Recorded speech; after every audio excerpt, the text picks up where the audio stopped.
Olá pessoal, tudo bem? Seguindo o cronograma do nosso canal no YouTube e também do Telegram, hoje é dia de aula rápida e venceu na enquete um tópico específico de direito administrativo. Por isso, escolhi falar aqui com vocês sobre as teorias a respeito da responsabilidade civil do Estado. Vamos tratar desse assunto que sempre é cobrado nas provas de concurso público, tá? Mas antes de começar, primeiro eu quero me apresentar. Você que ainda não me conhece, meu nome é Marcílio Ferreira, eu sou procurador do Estado, professor de alguns preparatórios e especializações pelo Brasil, doutorando em Direito e autor de livros e artigos jurídicos. Se você ainda não faz parte do meu canal do Telegram, convido você agora mesmo a pegar o seu celular e apontar a câmera dele para esse QR Code. Você vai ser direcionado para lá e terá acesso ao nosso conteúdo 100% gratuito, tá bom? Vamos então tratar desse tema, responsabilidade civil do Estado. Cuidado, eu não estou me referindo aqui à responsabilidade civil genérica, lá do Código Civil, que se aplica aos entes privados, às relações privadas. Não estou falando sobre isso. Eu estou me referindo à aplicação de teorias no âmbito das relações públicas, envolvendo administração e administrado, ou seja, relacionamento com o Estado. A pergunta central é: quando é que a administração pública terá o dever de responder civilmente diante de alguém, pagando uma indenização, por exemplo? Bem, para dizer isso, para explicar isso, a doutrina traz 3 teorias acerca da responsabilidade civil do Estado. Nós temos a teoria do risco administrativo, que é a regra geral no direito brasileiro. Temos a teoria da culpa anônima, também chamada de teoria do serviço, culpa do serviço, e temos a teoria do risco integral. Na teoria da culpa anônima ainda vou comentar um pequeno detalhe ali. Claro que essa não é uma aula mais longa, como acontece no nosso curso Direito Administrativo Começando do Zero, mas aqui eu quero trazer alguns aspectos para você aprender o que é preciso sobre essas teorias. Vamos lá. Primeira teoria que nós temos, então, é a teoria do risco administrativo. Segundo a doutrina, essa teoria é a regra geral no direito brasileiro com base em um artigo constitucional. Deixe marcado no seu vade-mecum e faça a leitura do artigo 37, parágrafo 6º. Lá se fala que a administração pública, bem como as pessoas jurídicas prestadoras de serviço público, respondem perante terceiros quando causar dano a alguém.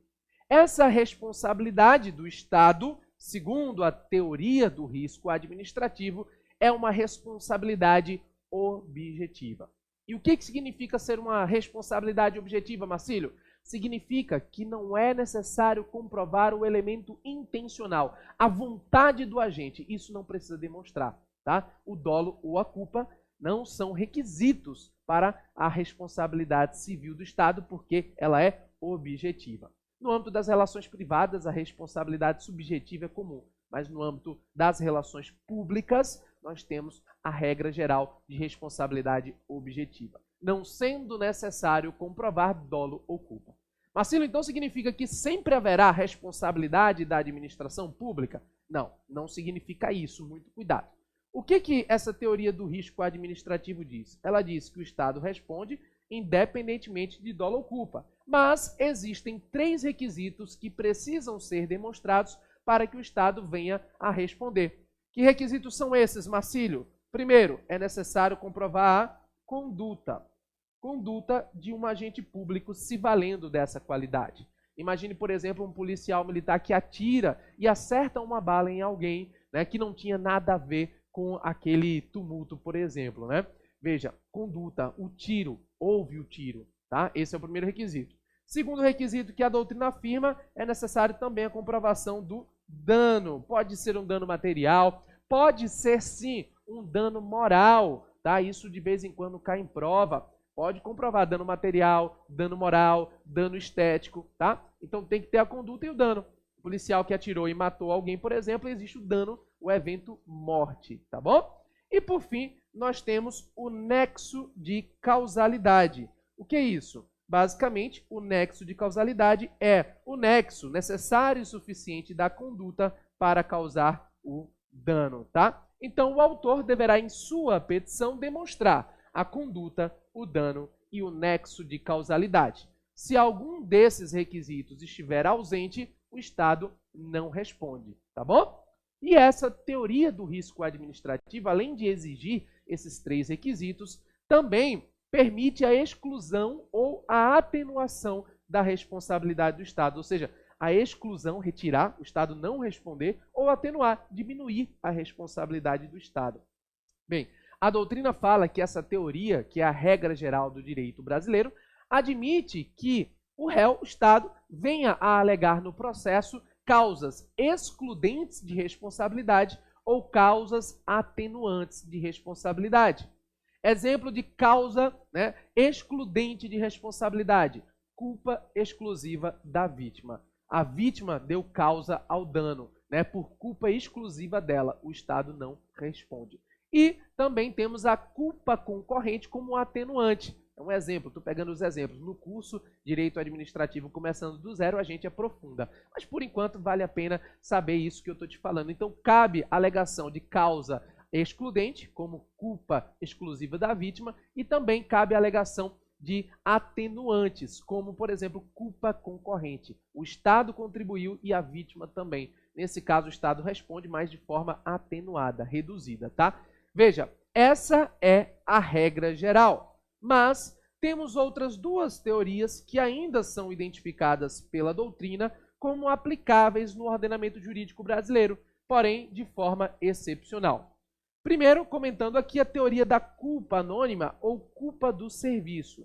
Por que ela recebe esse nome? Bem, a teoria da culpa anônima ou do serviço é aplicada em casos de omissão, tá? Em casos de omissão do Estado. Como assim, Marcílio? Veja. Imagine, por exemplo, que uma pessoa tenha recebido uma facada e precise imediatamente de uma cirurgia. Essa pessoa é levada até o hospital e, chegando lá, não tem médico. E por conta, não da facada, mas sim da ausência de médico para atender no prazo regular, essa pessoa vem a óbito. Ora, a culpa não foi de um agente público específico, mas sim a culpa foi do serviço. Foi uma culpa anônima, sem uma pessoa específica, entendeu? Por isso o nome culpa anônima ou culpa do serviço, porque nessa hipótese nós temos uma omissão do Estado. Bem, há uma dúvida se essa teoria colocaria, né, uma responsabilidade objetiva ou subjetiva, mas a maior parcela da doutrina vem afirmando que ela exige uma responsabilidade subjetiva. Por quê? Porque é necessário comprovar a culpa do serviço. Não é dolo ou culpa, é culpa do serviço. Bem, a doutrina diz o seguinte, que na teoria da culpa anônima, quando há, portanto, omissão do Estado, é necessário comprovar que o serviço público, um dos 3 requisitos agora, presta atenção, que o serviço público não funcionou, serviço público não funcionou, não tinha médico, por exemplo, não tinha e o serviço não foi prestado. O serviço público funcionou, só que funcionou mal. Ou seja, por exemplo, nós tínhamos um médico até, mas ele não era cirurgião, ele não sabia fazer a cirurgia e por isso, né, ele tentou lá, mas a pessoa veio a óbito, funcionou mal. Ou, por fim, funcionou atrasado. Até tinha médico, mas ele estava no interior, demorou 2 horas para chegar na capital para atender a pessoa e ela veio a óbito. Então, na teoria da culpa anônima ou na teoria da culpa do serviço, né, recebem esses nomes, nós temos uma responsabilidade subjetiva pela necessidade de comprovar que o serviço público não funcionou, funcionou mal ou funcionou atrasado. O autor deverá comprovar isso. Um detalhe aqui. No caso de hipóteses em que a pessoa esteja sob resguardo do Estado, esteja sob custódia do Estado, nesse ponto específico, o Supremo Tribunal Federal vem dizendo que a responsabilidade é objetiva. Exemplo, Marcílio, morte de detento em presídio.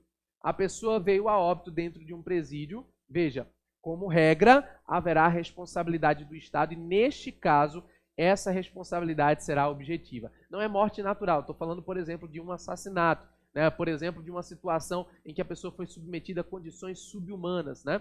Por quê? O Supremo diz que nesse caso em que tem alguém sob tutela do Estado, essa pessoa está sobre um regime especial e por isso deve ser aplicada a teoria do risco suscitado ou do risco assumido.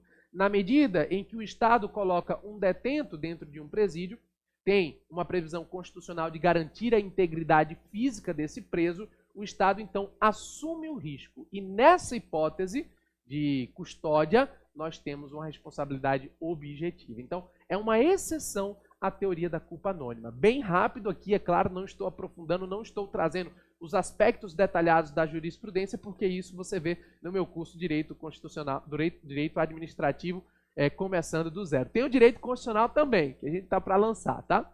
E, por fim, nós temos a teoria do risco integral. E, normalmente, as bancas de concurso público gostam de confundir o candidato com a teoria do risco administrativo, né? Elas são muito parecidas, ó. Teoria do risco administrativo e teoria do risco integral. Qual é a diferença entre essas duas teorias? Bem, na teoria do risco administrativo, que é a regra geral, o Estado responde, mas ele pode alegar causas excludentes ou atenuantes de responsabilidade. No caso da teoria do risco integral, veja o nome, o risco é integral. O Estado responde mesmo que haja uma causa excludente ou atenuante de responsabilidade. Ou seja, o risco ele é integral. O Estado responde de qualquer maneira. Um exemplo, Marcílio, nós temos na nossa Constituição caso de dano nuclear. O dano nuclear, segundo a doutrina, é uma hipótese de responsabilidade com base na teoria do risco integral. Quando é que essa teoria se aplica, Marcílio? Ela se aplica nas hipóteses constitucionais, como é o caso do dano nuclear. Alguns autores também mencionam, por exemplo, crimes a bordo de aeronave, caso do meio ambiente, etc. Mas o principal caso explorado em prova é o dano nuclear. Nessa hipótese, o Estado responde independentemente de ter aí causa excludente ou atenuante de responsabilidade. A gente pode pegar como exemplo, aqui em Goiás, há um tempo atrás, houve o caso do Césio. Veja que interessante, o Estado até hoje responde, mesmo tendo sido uma pessoa que deu causa àquela situação. Para quem não conhece, vale a pena depois pesquisar. Então, o dano nuclear causa, então, a responsabilidade do Estado pelo risco integral. O Estado responde e, perceba, essa responsabilidade não pode ser eximida por causas excludentes ou atenuantes de responsabilidade. Essas três teorias são teorias publicistas, tá? Ou seja, são as teorias do ordenamento jurídico brasileiro que se aplicam no âmbito das relações estatais. Porém, existem diversas nuances que você deve aprofundar, como, por exemplo, ação regressiva, prescrição, denunciação à lide, o histórico das teorias de responsabilidade, entre outros aspectos que não dá tempo da gente ver aqui. Nessa aula rápida, o objetivo era apresentar as principais teorias, tá bom? Mais uma vez, convido você a fazer parte do meu canal no Telegram e também aqui do YouTube, deixando seu like, seu comentário e se inscrevendo também para receber os nossos próximos vídeos, tá bom? Um forte abraço e até a próxima. Valeu, pessoal!